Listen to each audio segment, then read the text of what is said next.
I hope you all are well and fine. ચાલો તો આજે આપણે લાસ્ટ લેક્ચર થિયરીમાં કહીએ છીએ, થિયરીમાં છેલ્લો લેક્ચર આપણે જોવાના છીએ આજે, અને એમાં આપણે વાત કરવાના છીએ સ્પેસિફિકલી જે આખું ચેપ્ટર આપણે જોયું હતું, રાઈટ. સ્ટાર્ટિંગ આપણે કર્યું હતું કે મેટર શું છે, રાઈટ. પછી મેટરમાં જે અલગ અલગ જે દ્રવ્ય જે છે એ દ્રવ્યનું વર્ગીકરણ જોયું. આ બધું જે જોયું આપણે અત્યાર સુધી એ બધાને આપણે બ્રીફમાં જો યાદ રાખવું હોય તો કઈ રીતે યાદ રાખી શકીએ એ આપણે જોઈશું. અને ખૂબ જ અગત્યનું, કેમ કે ઘણા બધા સૂત્રો જોયા છે, રાઈટ. છેલ્લો જે લેક્ચર તમે જોયો હશે એ તો આખો સૂત્રોથી આધારિત હતો. તો એનો મતલબ એવો છે કે આ જે સૂત્રો છે એ સૂત્રોના આધારે આપણે કઈ રીતે યાદ રાખી શકીએ. તો આ જે છેલ્લો લેક્ચર છે એમાં આખે ને આખા બધા સૂત્રોને આપણે લિસ્ટ કરી લઈશું કે જેથી આપણે જે સ્વાધ્યાય ગણવાના છે એ ઇઝીલી ગણી શકીએ, રાઈટ. તો થિયરી પોર્શન પૂરો થઈ ગયો છે. ઓટોમેટિકલી એની અંદર જે આવતા અલગ અલગ જે દાખલાઓ છે અને એને લગતા સૂત્રો પણ પતી ગયા છે. મેઇન ઇમ્પોર્ટન્ટ આ લેક્ચરનું એ જ છે કે આપણે એને બ્રીફમાં કઈ રીતે યાદ રાખી શકીએ. તો ટ્રાય કરીશું બધા સૂત્રોને આ લેક્ચરમાં કવર કરવાનું. ચાલો તો એ છીએ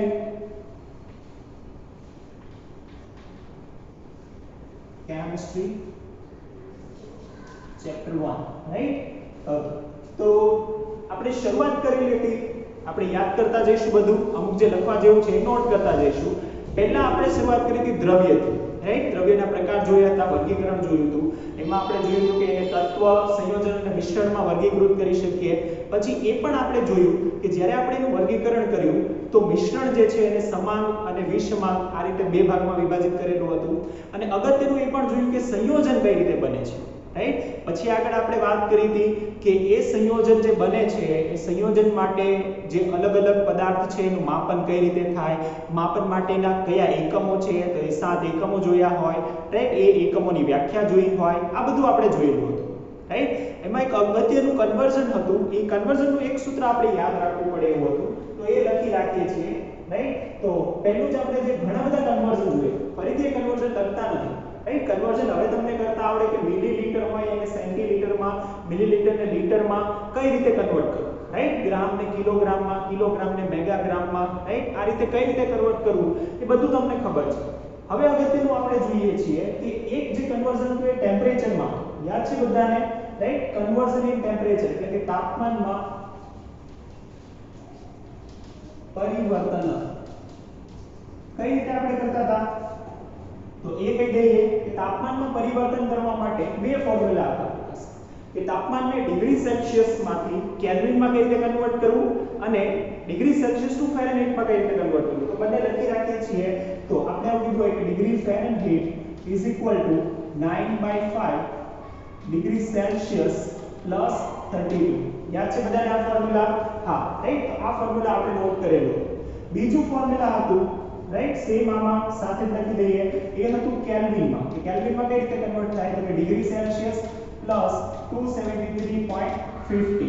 જો આટલું કરીએ તો એ ડિગ્રી સેલ્સિયસ ટુ કેલ્વિનમાં કન્વર્ટ થઈ જાય. આ બંને ફોર્મ્યુલા યાદ રાખવા પડે એવા હતા એટલે એને નોટ કરી દીધા. ફાઇન. ચાલો આગળ વધીએ છીએ. ત્યાંથી આગળ આપણે શું જોયેલું હોય તો કે તાપમાન પછી આપણે જોયું હોય કે એકમનું આંતર પરિવર્તન કઈ રીતે થાય, મેઝરમેન્ટ કઈ રીતે થાય, અને પછી આપણે અગત્યના 5 નિયમો જોયા હતા જેને આપણે કીધા હતા રાસાયણિક સંયોગીકરણના નિયમો. એ રાસાયણિક સંયોગીકરણના નિયમો જોયા હોય 5 એ રાસાયણિક સંયોગીકરણના નિયમોમાં આગળ આપણે વાત કરેલી હોય કે 5 જે નિયમ છે પછી સંયોજન જે બનશે એ સંયોજન કઈ રીતનું બનશે, રાઈટ. આ આપણે કીધેલું હોય. આગળ આપણે વાત કરી હતી એની કે રાસાયણિક સંયોગીકરણના નિયમ પછી આપણે ડાલ્ટનનો સિદ્ધાંત જોયો. ડાલ્ટનના સિદ્ધાંત, પરમાણુય સિદ્ધાંત, ડાલ્ટનના પરમાણુય સિદ્ધાંતમાં પણ આપણે આગળ વાત કરી હોય કે પરમાણુ શું છે, રાઈટ. પરમાણુય દળ શું છે, રાઈટ. પરમાણુય દળ માટે એટોમિક માસ યુનિટ આપણે જોયું, તો એ પણ આપણે લખી રાખીએ એટોમિક માસ યુનિટ, રાઈટ. ચાલો તમને યાદ જ હશે કે AMU એટલે શું, તો 1 AMU યાદ છે બધાને, રાઈટ. તો આ એક સંખ્યા આપણે યાદ રાખીશું. 1 AMU એટલે 1.66056 1.66056 into 10 to the power minus 23 10 to the power minus 23. આને જ આપણે શું કહીએ છીએ તો કે આને જ આપણે કીધું તો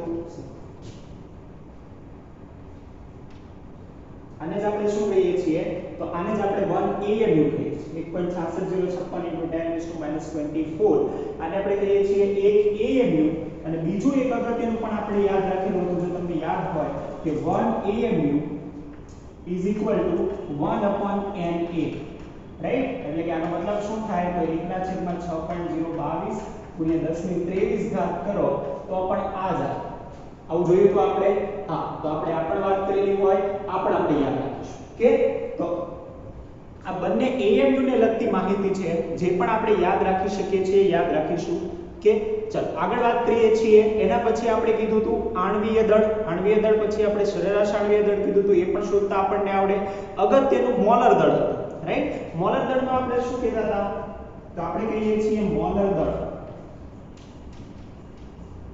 દળમાં આપણે એવું કીધું હતું કે એના 1 મોલનું જે દળ છે એને મોલર દળ કહીએ છીએ ત્યાં શું હોય તો કે સિમ્પલ જે AMU છે એની જગ્યાએ આપણે ગ્રામ પર મોલ લખી દઈએ તો એને થઈ જાય મોલર દળ રાઈટ તો અગત્યનું આપણે જોયું હતું મોલર દળમાં આપણે જે વ્યાખ્યાયિત કરેલું હતું એ હતું 1 મોલ રાઈટ કે 1 મોલ એટલે શું તો કે આપણે હવે મોલ સંકલ્પના જ લખી દઈશું મોલર દળ જે છે ત્યાં આપણે લખીશું મોલ સંકલ્પના અને હવે આપણે કીધું કે મોલ સંકલ્પના જ્યારે પણ આપણે કહીએ ને તો તમને શું યાદ આવવું જોઈએ પેલો ડાયાગ્રામ યાદ છે બધાને પેલો ડાયાગ્રામમાં આપણે શું કીધું હતું કે ડાયાગ્રામમાં એવું કીધું હતું 1 મોલ એટલે એને જ આપણે શું કહી શકીએ એને જ આપણે કહી શકીએ 6.022 × 10⁻23 ઘાત સંખ્યા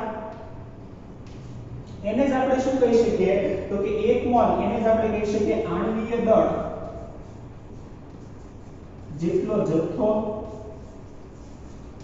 રાઈટ અને એને જ આપણે શું કહી શકીએ તો કે એને જ આપણે કહી શકીએ 22.7 લીટર એને જ આપણે કહી શકીએ 22.7 લીટર કહી શકીએ હા તો આપણે આ ત્રણ વાત ત્યારે કરીએ કે 1 મોલ એટલે આટલું આપણે કહી શકીએ છીએ કે ચાલો બીજું અગત્યનું આ તો 1 મોલની વ્યાખ્યા આપણે કીધું હતું મોલ સંકલ્પના કીધું હતું આના પરથી અગત્યની આપણે બીજી વાત કરી હતી એના પછી સીમિત પ્રક્રિયક જોયો હોય રાઈટ સીમિત પ્રક્રિયક પછી હવે આપણે સાંદ્રતા જોયું તો અગત્યનું જે છે ને એ બધા સૂત્રો સાંદ્રતામાં આવતા હતા જુઓ એ જે લેક્ચર હતો આગળનો લેક્ચર એ આગળના લેક્ચરમાં સાંદ્રતાના યુનિટ જોયા હતા હવે જેટલા યુનિટ જે છે એકમો જે છે એ બધા યુનિટ મેં તમને લખાવી દીધા છે હવે તમને પ્રશ્ન થાય કે સર અમારી ટેક્સ્ટ બુકમાં તો 3 થી 4 કે 5 જ આપેલા છે તો તમે તો કેટલા બધા લખાવેલા છે તો બધા કરવાના હા જેટલા પણ યુનિટ છે ને એ બધા યુનિટ કરવાના છે શા માટે તો કે અત્યારે નહીં તો પછી ક્યારે તમે જેડબલી નીટના ક્વેશ્ચન સોલ્વ કરશો ત્યાં પણ આ તો આવશે જ રાઈટ જો આ વ્યવસ્થિત રીતે આવવાના હોય તો અત્યારથી ધીમે ધીમે યાદ રાખતા રહો તો એ ધીમે ધીમે યાદ રહી જશે રાઈટ ચાલો તો બધા ફોર્મ્યુલા આપણે નોટ કરીશું ફરીથી એ બધા ફોર્મ્યુલા જ્યારે 12માં આવશે ત્યારે તો યાદ રાખવા જ પડશે તો એ નોટ કરીશું યાદ પણ રાખીશું અને સમજતા જશું ઓકે ચાલો તો ફરીથી આપણે કહીએ છીએ તો આ હતા ચેપ્ટરના થોડા બેઝિક જે સૂત્રો હતા એ મોસ્ટ ઇમ્પોર્ટન્ટ જે છે એ તો શું છે તો કે એ છે સાંદ્રતાના એકમ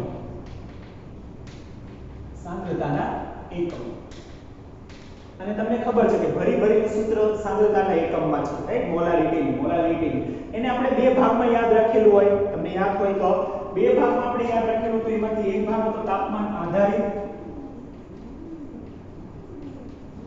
આધારિત એકમોમાં તાપમાન આધારિત એકમ બીજું અગત્યનું સૂત્ર કે જ્યારે પણ તમે મોલ તારવતા હોય ને તો તમારે મોલ કાઢવા હોય રાઈટ તો કઈ રીતે મળે વજન પરથી મોલ કઈ રીતે મળે એનું એક સિમ્પલ સૂત્ર છે વજનના છેદમાં અણુભાર રાઈટ વજનના છેદમાં એનું આણ્વીય દળ એના પરથી આપણે મોલ તારવી શકીએ આ એક મોલ નથી રાઈટ આ એક મોલ નથી મોલનું સૂત્ર છે કોઈ પણ ના મોલ કાઢવા હોય ને તો આ રીતે મળે એક મોલ એટલે આટલું થાય પરંતુ કોઈના પણ મોલ કાઢવા હોય ને તો એ આ રીતે તો એ પણ આપણે યાદ રાખીશું તાપમાન આધારિત એકમો ચાલો જોઈએ સાંદ્રતાના એકમો ઘણા બધા આપણે જોયા હતા એમાં એક એકમ આપણે પહેલો જે જોયો હતો એ હતો મોલારિટી હવે જો અત્યારે હું છે ને સૂત્રો જ લખીશ મોલારિટી અત્યારે તો હું અહીંયા ખાલી સૂત્રો જ લખીશ જો તમારે એને સમજવું હોય ને તો તમે ફરીથી આગળનો લેક્ચર જોઈ શકો છો રાઈટ તમે એના માટેના સૂત્રો ક્યાંથી આવ્યા કઈ રીતે યાદ રાખવા એના માટે આગળનો લેક્ચર જોઈ લખી શકો છો અત્યારે હું અહીંયા ખાલી સૂત્ર લખીશ જેમ કે મોલારિટી કેપિટલ M શું થાય તો કે W2 * 1000 / m2 into v in the ml, right. હવે તમને યાદ હોવું જોઈએ કે જ્યારે પણ આપણે 2 લખીએ છીએ તો 2 કોના માટે હોય? 2, રાઈટ. ફટાફટ લખો. 2 કોના માટે લખતા હોઈએ આપણે? જ્યારે પણ લખતા હોય તો 2 સૂત્રમાં, રાઈટ. સાંદ્રતાના જ્યારે પણ સૂત્ર લખીશું તો 2 વડે કોને દર્શાવાય? Yes, exactly. તમને યાદ આવવું જોઈએ કે જ્યારે પણ 2 હોય તો એ હોય દ્રાવ્ય, રાઈટ. 1 હોય તો એ હોય દ્રાવક, અને કંઈ પણ ન હોય તો એ હોય દ્રાવણ. યાદ રહેશે. તો ખાલી આપણે ફોર્મ્યુલા લખવાના છે, બાકીની વાતો તમને ખબર હશે. એક બીજું ફોર્મ્યુલા હતું મોલારિટી. જો હવે તમને જે આ જે 11મા ધોરણમાં ઇમ્પોર્ટન્ટ છે ને એ ફોર્મ્યુલા આપણે ટીક કરતા જશું. આ 11મા ધોરણમાં આવે છે. ફોર્માલિટી કે નોર્માલિટી 11માં આઈ થિંક આવતો નથી, રાઈટ. તો બીજું હતું formality, normality. Normality capital N, પણ આપણે પ્રેક્ટિકલ કરીશું ને તો એને નોર્માલિટીમાં આપણે દર્શાવીશું, રાઈટ. એટલે 11માં ભલે નથી પણ છતાં પણ યાદ રાખજો, રાઈટ. ચાલો, તો ફોર્મ્યુલા શું હતું? તો કે ફોર્મ્યુલા કહીએ છીએ સેમ આના જેવું, W2 * 1000 divided by M2. M2 ની જગ્યાએ હતું ઇક્વિવેલન્ટ વેટ EQ. યાદ છે તમને ફોર્મ્યુલા? હા, ફોર્મ્યુલા યાદ રાખીશું આપણે, into volume in the ml, right. ચાલો, અત્યારે ફોર્મ્યુલા જ લખીશું એટલે હું એક્સપ્લેન નથી કરતો કે EQ શું છે, ક્યાંથી આવ્યું, વગેરે વગેરે. ચાલો, નોર્માલિટી પછી ફોર્મ્યુલા શું હતું? ફોર્માલિટી. આઈ થિંક ફોર્માલિટી પણ તમારા સિલેબસમાં નથી, પણ છતાં પણ તમે યાદ રાખીશું, રાઈટ. તમારા મોલર જેટલા ટીક કરો ને એટલા તો તમારે કમ્પલ્સરી યાદ રાખવાના છે, રાઈટ. બાકીના જે બધી નીટ માટે સમજી કે. ચાલો, તો ફોર્માલિટી શું હતું ફોર્મ્યુલા? તો કે formality capital F = W2 * 1000 divided by FW into volume in the ml. યાદ રહેશે, રાઈટ. ચાલો, પછી આપણે કહીએ છીએ ફોર્માલિટી પછી કયું હતું? તો ફોર્માલિટી પછી હતું W/V, percentage W/V, percentage W/V, right. આને આપણે શું દર્શાવી શકીએ? આ રીતે દર્શાવી શકીએ W2 divided by V1 plus V2 into 100, right. મેં તમને ત્યારે કીધું હોય કે જ્યારે પણ આ ફોર્મ્યુલા લખો તો 100 લખવાનું ભૂલવાનું નહીં, કેમ કે 100 જે છે એ વારંવાર ભૂલી જાય તો આન્સર ખોટો આવે એટલા માટે, રાઈટ. ચાલો, પાંચમા એક અગત્યનું ફોર્મ્યુલામાં લખી દઈએ. અહીંથી 6 ફોર્મ્યુલા હતા, રાઈટ. આમાં તો હતું V/V. V/V નું formula V2 divided by V1 plus V2 into 100, right.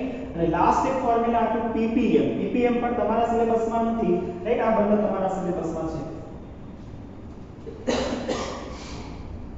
Okay, તો આ ફોર્મ્યુલા યાદ રાખીશું. ppm નું ફોર્મ્યુલા તમારા સિલેબસમાં નથી, રાઈટ. તો આમાં આપણે નોટ કરી લઈએ ખાલી કે 6 ફોર્મ્યુલા તાપમાન આધારિત એકમમાં, રાઈટ. અહીંયા લખીશું. છઠ્ઠું ફોર્મ્યુલા કયું હતું? તો કે ppm. ચાલ, આ ppm કયું હતું? તો કે આ ppm હતું by volume, weight by volume, weight by volume, weight by volume. Okay, ચલો, તો એ ppm ને કઈ રીતે યાદ રાખેલું હતું? તો આપણે જનરલી એક ફોર્મ્યુલા યાદ રાખીએ કે ppm જ્યારે પણ હોય તો એને આપણે મિલીગ્રામ પર લિટર યાદ રાખીશું. આ એક જ ફોર્મ્યુલા છે કે જેને આપણે આ રીતે યાદ રાખીશું, મિલીગ્રામ પર લિટર. મિલીગ્રામ કોના માટે? તો કે મિલીગ્રામ દ્રાવ્ય માટે અને આ દ્રાવણ માટે. ઓકે, તો આ રીતે આપણે ppm કાઢી શકીએ, પણ આઈ થિંક તમારા સિલેબસમાં નથી. તમારે મોલારિટી, W/V અને V/V યાદ રાખવાના છે. બીજું અગત્યનું આમાં આપણે કીધું હોય તાપમાનથી સ્વતંત્ર એકમો.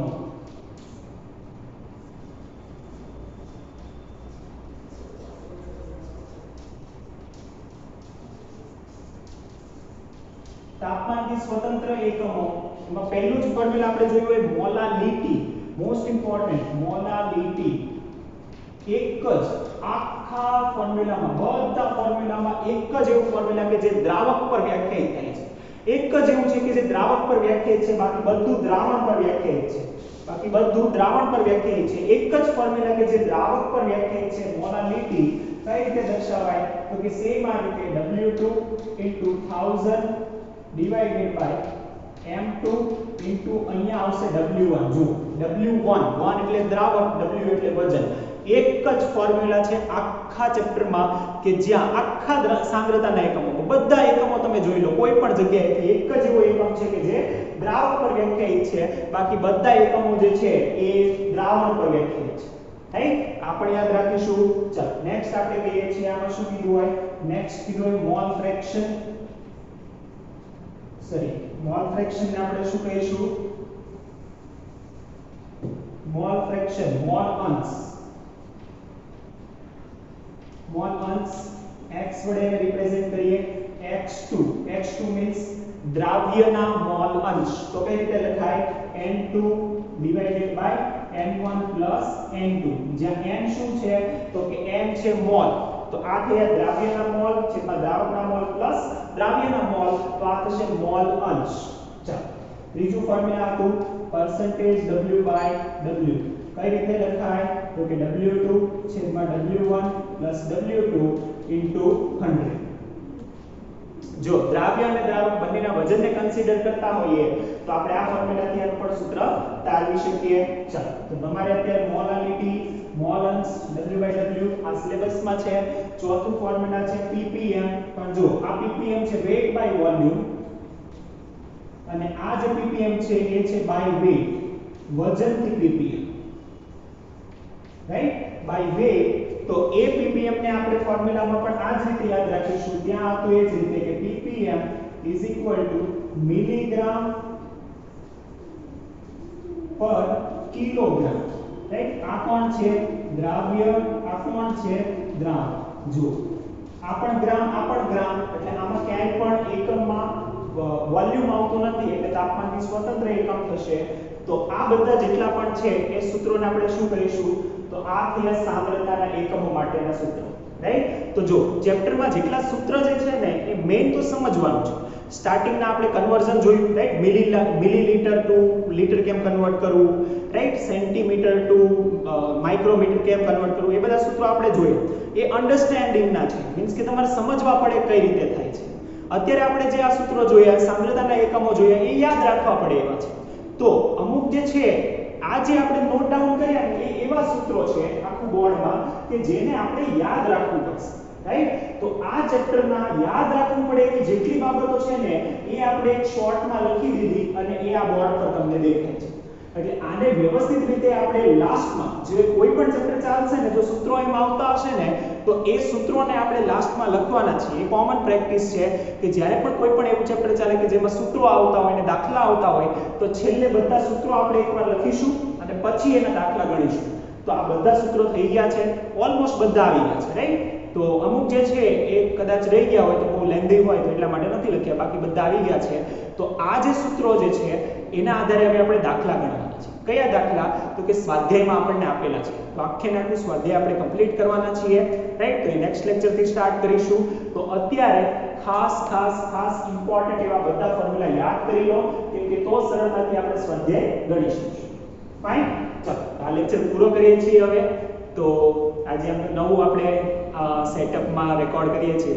તો કેવું લાગ્યું તમને આ, રાઈટ? એ પણ કમેન્ટમાં અત્યારે જણાવી શકો છો, રાઈટ? અને કોઈ ડાઉટ હોય તો પણ શ્યોરલી પૂછી શકો છો. અને ખાસ થેન્ક યુ અટેન્ડ કરવા માટે પણ, અને રેગ્યુલરલી અટેન્ડ કરો, નોટ્સ બનાવો. ઓકે, ચાલો થેન્ક યુ.